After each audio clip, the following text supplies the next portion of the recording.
Kelihatan ya? Kelihatan, Nak. Oke, baik. Bismillahirrahmanirrahim. Assalamualaikum warahmatullahi wabarakatuh. Alhamdulillah semuanya kita bisa berkumpul lagi di pengajian mingguan. Semoga semuanya sehat-sehat. Alhamdulillah di kesempatan kali ini saya coba sharing tentang pentingnya rezeki dan harta yang halal. Sebagai kita ketahui bersama bahwa dalam menurut Imam Asy-Syaitibi itu ada yang disebut dengan namanya maqasid syariah ya. Maqasid syariah itu sering disebut dengan tujuan kenapa diperintahkannya syariat Islam di dalam di dunia ini. Ada 5 maqasid syariah atau tujuan tersebut. Yang pertama adalah hifzuddin atau melindungi agama. Yang kedua adalah hifzun nafs atau melindungi jiwa. Yang ketiga adalah hifzul aql atau yang melindungi pikiran. Yang keempat adalah hifzul mal atau melindungi harta, dan hifzun nasab yaitu melindungi keturunan. Nah, salah satu cara untuk melaksanakan mencapai tujuan syariah ini adalah dengan cara mencari atau mengkonsumsi harta dan rezeki yang halal. Nah, ini ada satu contoh ya, perintah memakan yang halal ya. Aufa mau bacain surat Al-Baqarah ayat 108. Bismillahirrahmanirrahim. Ya ayyuhan nasu kulu mimma fil ardi halalan tayyiban wa la tattabi'u خطوات الشيطان إنه لكم عدو مبين إنما يأمركم بالسوء والفحشاء وأن تقولوا على الله ما لا تعلمون. Ya, jadi di dalam Al-Baqarah ayat 168 dan 169 ini yang artinya, wahai manusia, makanlah yang halal, lagi yang baik yang terdapat di bumi.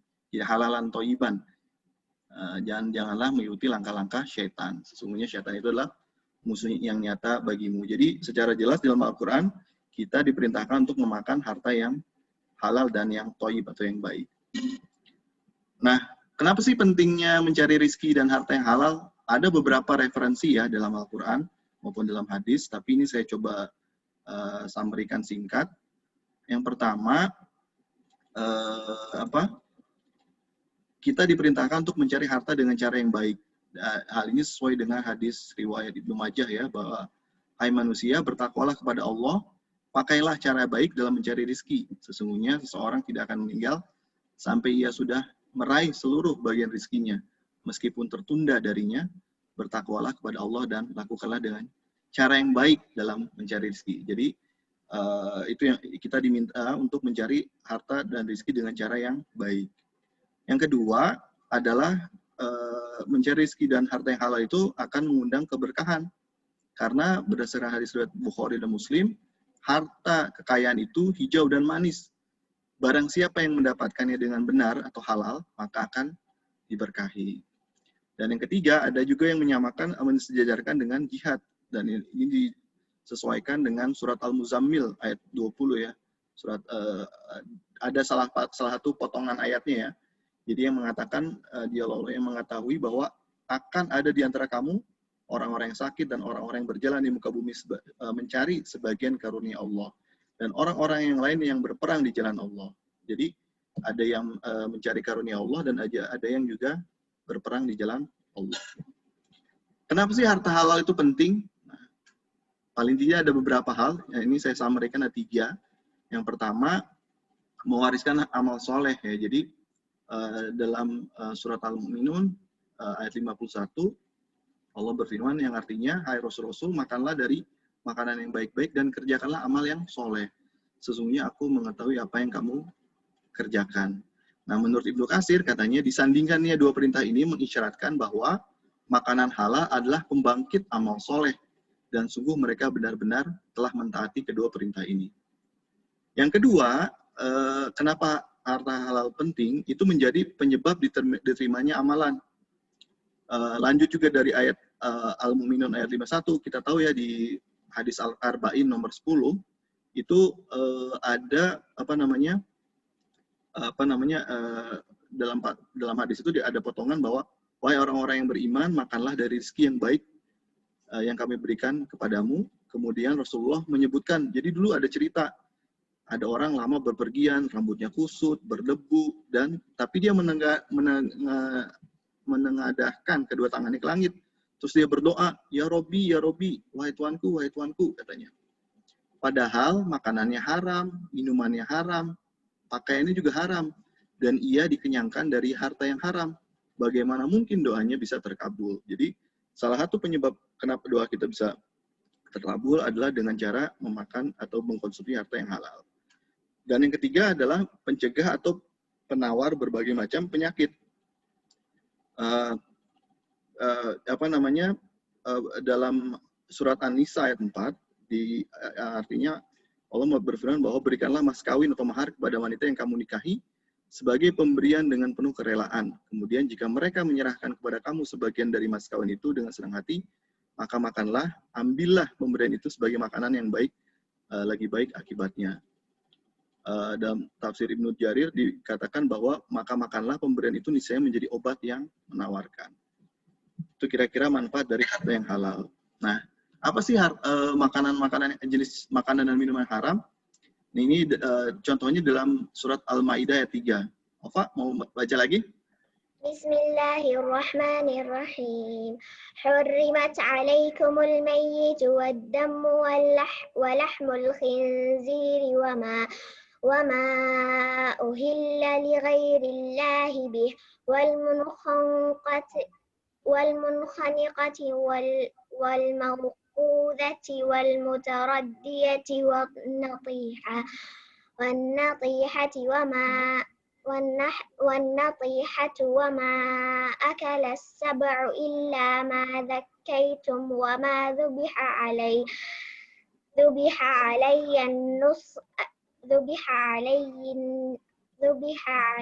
النصب وأن تستقسموا بالأزلام ذلكم فسق. Jadi artinya kan diharamkan tuh bagimu memakan al-maitatu atau bangkai ya, terus kemudian wadamu, darah, walahmul khinzir, jadi daging babi. Kemudian yang disembelih tapi tidak atas nama selain Allah, yang tercekik, yang terpukul, yang jatuh, yang ditanduk, dan diterkam binatang buas kecuali yang sempat kamu menyembelihnya. Dan diharamkan bagimu yang disembelih untuk berhala. Dan atau mungkin kalau sekarang mungkin sesajen gitu ya. Dan diharamkan juga mengundi nasib dengan anak panah. Dan itu adalah perbuatan kefasikan. Itu contoh dari jenis-jenis makanan haram yang harus kita hindari ya. Kemudian jenis minuman haram yang harus kita hindari yang paling utama adalah khamr atau minuman keras. Kita ketahui bersama, nanti mungkin Papa bisa sharing juga, ada beberapa tahapan ya dalam pelarangan minuman keras ini. Sama kayak riba, khamr juga dilarang secara bertahap. Di tahap pertama di surat An-Nahl ayat 67, itu baru kayak semacam penjelasan aja bahwa Allah menceritakan bahwa dengan buah kurma dan anggur-anggur orang membuat khamr dan menjadikannya rezeki yang baik. Minuman tersebut memabukkan gitu. Nah, di tahapan kedua kemudian di dalam surat Al-Baqarah ayat 21:9 dikatakan bahwa minuman keras atau khamr itu terdapat bahaya yang besar. Nah, itu di tahapan kedua. Lalu di tahapan ketiga ini katanya asbabun nuzulnya karena ada yang ketika itu memimpin sholat tapi dalam keadaan mabuk. Lalu salah membaca ayat gitu, sehingga yang tadinya harusnya wahai orang-orang kafir, aku tidak menyembah apa yang kamu sembah, tapi dia mengatakan wahai orang-orang kafir, aku menyembah apa yang kamu sembah. Makanya sejak saat itu turunlah ayat di surat An-Nisa ayat 43 yang menyatakan jangan sholat dalam keadaan mabuk. Baru di tahapan keempat, di mana ayat ini permintaan langsung dan pertanyaan langsung dari Umar bin Khattab tentang hukum dari minuman keras. Akhirnya secara jelas di dalam surat Al-Maidah ayat 90-91 dikatakan bahwa khamr atau minuman keras itu adalah haram. Itu kira-kira. Nah, gimana sih kondisi saat ini gitu kan? Ini mungkin agak serius sedikit. Yang pertama, ternyata Indonesia ini kalau kita bicara negara kita merupakan konsumen terbesar produk makanan halal dunia dengan nilai ekonomi sebesar 197 miliar dolar. Nah, ada hal yang menarik ya, ternyata di dunia ini ya, produsen halal dunia yang terbesar itu justru negara yang mayoritasnya bukan penduduk muslim, tapi non-muslim. Contohnya Brazil, Australia, dan India. Jadi 3 negara ini adalah 3 negara produsen daging halal terbesar di dunia. Ini satu fakta yang menarik, tapi di sisi lain juga sangat disayangkan ya. Harusnya kan ini kalau kita sebagai seorang muslim, kita seharusnya bisa menjadi produsen daging halal yang terbesar juga di dunia. Brazil, Australia, dan India. Tapi di sisi lain, 5 importer terbesar justru yang memang karena kita negara muslim kayak Saudi Arabia, Malaysia, Emirates, Indonesia, dan Mesir. Lalu ada juga kalau kita bicara halal, kita bicara keuangan syariah, baik di Timur Tengah, di Malaysia, di Inggris juga ada. Kira-kira seperti itu. Ini perkembangan yang terakhir. Nah, kalau kita bicara halal, industri atau bicara industri halal, maka sebenarnya ada beberapa hal yang bisa kita pelajari dengan baik, dan beberapa sektor kalau bicaranya. Yaitu yang pertama, keuangan syariah.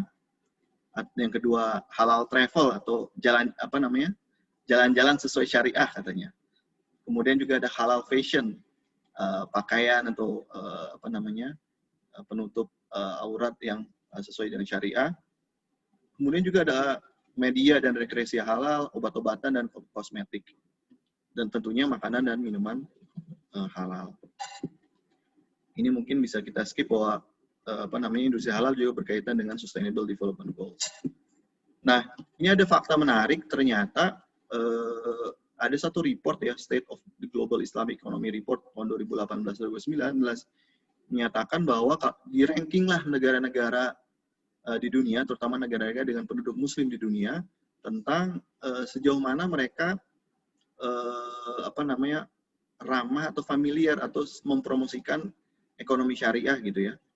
Termasuk di dalamnya adalah industri halal, terutama halal food, Islamic finance, halal travel, pakaian, kemudian media, pharmaceutical atau obat-obatan ataupun kosmetik. Nah, ini di ranking semuanya yang kita ketahui ternyata nomor satunya adalah tetangga kita, yaitu Malaysia. Kemudian Emirates, Bahrain, Saudi Arabia, Oman, dan seterusnya. Dan ternyata negara kita, Indonesia, baru di peringkat 10 gitu. Padahal kita adalah negara dengan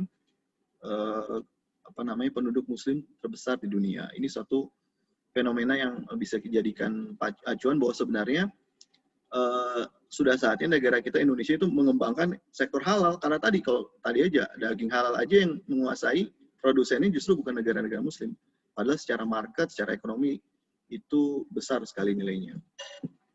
Nah, bicara soal makanan halal nih ya, jadi tahun 2017 itu datanya bahwa orang tuh mengkonsumsi makanan halal itu sebesar 1,3 triliun dolar. Ini dan diprediksikan sampai 2023 itu akan per tahunnya sekitar 1,86 triliun. Jadi nilainya besar sekali orang mengkonsumsi makanan halal gitu. Nah, yang menarik memang kita perlu untuk sertifikasi makanan halal ya. Karena kenapa sertifikasi ini menjadi penting? Karena itu mengundang rasa aman dan perlindungan konsumen muslim. Saya selalu bilang kalau banyak orang kan yang bertanya, kenapa sih kita harus mensertifikasi makanan halal kita gitu? Emang karena kita supaya halal gitu ya? Sama aja kayak gini, orang berlomba-lomba untuk mensertifikasi ISO untuk menyatakan kepada publik bahwa produknya itu produk bermutu. Atau kalau misalnya punya laporan keuangannya diaudit sama kantor audit publik yang kredibel, supaya orang percaya bahwa laporan keuangan itu memang benar dan memang sesuai dengan apa yang disajikan. Itulah sama juga dengan sertifikasi halal. Jadi kenapa sertifikasi halal penting? Untuk memastikan bahwa memang produk yang kita konsumsi adalah halal. Nah, ada satu fakta menarik bahwa ternyata kan selama ini kalau kita keluar negeri ya, kalau kita nggak dapat makanan halal, kita selalu mencari yang makanan vegetarian gitu, yang atau suitable for vegetarian. Jadi orang-orang yang apa namanya memakan sayur-sayuran gitu.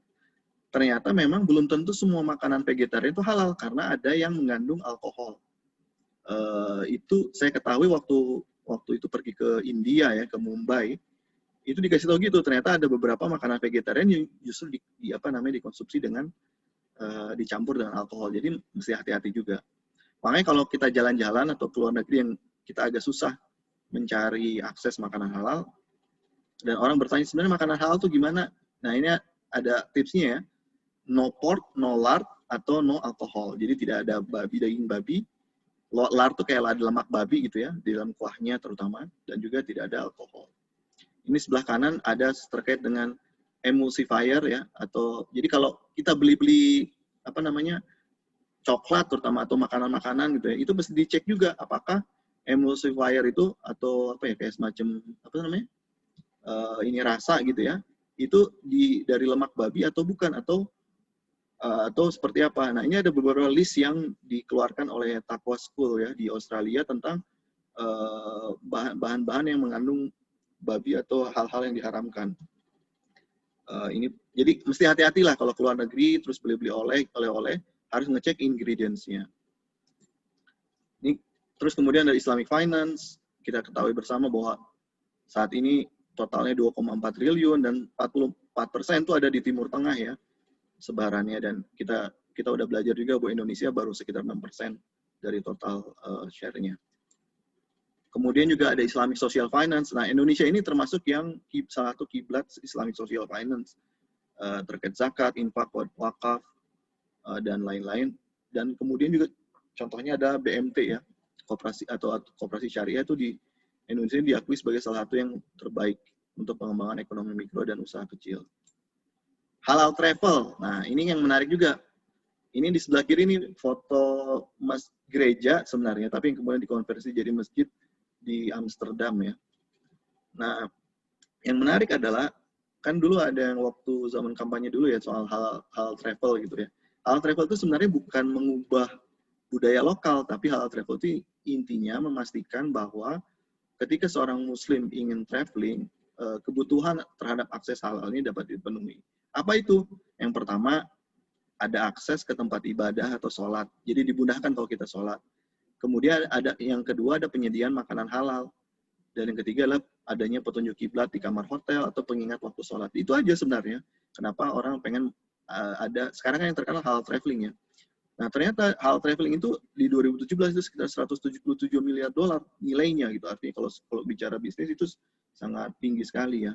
Ini di foto yang bawah ini adalah contoh Muslim friendly menu di Jepang ya. Jadi Jepang juga sudah sudah sangat mencoba untuk ramah terhadap turis muslim. Bahwa ternyata memang marketnya besar juga gitu ya. Jadi intinya halal travel itu tidak berusaha untuk merubah budaya lokal, tapi ingin memastikan bahwa setiap muslim yang traveling ke tempat terutama yang tidak sesuai atau tidak banyak akses halalnya itu dipermudah, kira-kira seperti itu. Kemudian juga ada yang berikutnya ada halal fashion. Halal fashion itu sebenarnya intinya sederhananya adalah yang pertama, selain pakaian yang menutup aurat, bahannya itu tidak memakai pewarna yang seperti babi atau yang diharamkan. Itu aja sih sebenarnya kenapa perlu adanya halal fashion gitu ya.